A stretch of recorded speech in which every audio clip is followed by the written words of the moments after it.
ಎಂಟು ಪಾಂಡವರೊಡನೆ ಯುದ್ಧವು ಸಂಘಟಿಸಿದಂತೆ ಸರಿ.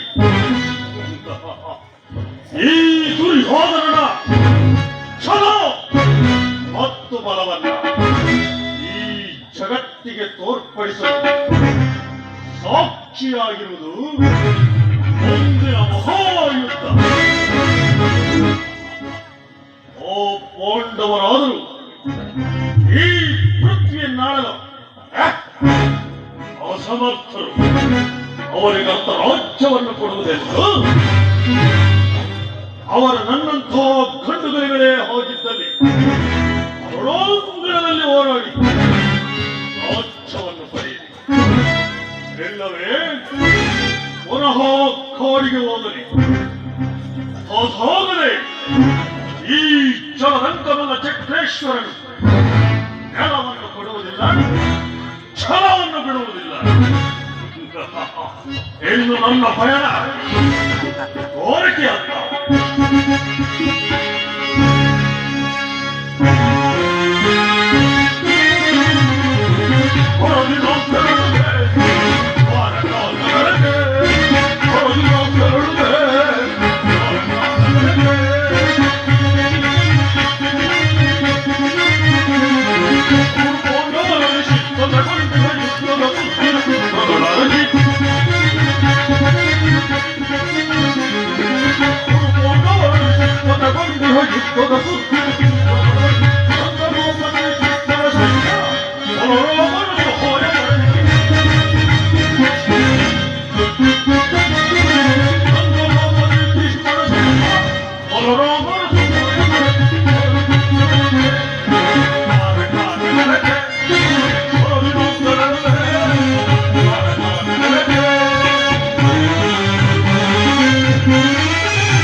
ಮಧ್ಯಮ ಪಾಂಡವನಾದ ಪಾತ್ರನು ನನಗಿದ್ದ ಮೊದಲೇ ದ್ವಾರಕೆ ನನ್ನ ಸುದೈವದ ಬಲದಿಂದ ಅವರೇ ಮೊದಲು ಅಲ್ಲಿಗೆ ಹೋಗಿ ಯೋಧವರ ಸಹಾಯವನ್ನು ಪಡೆಯುವುದು.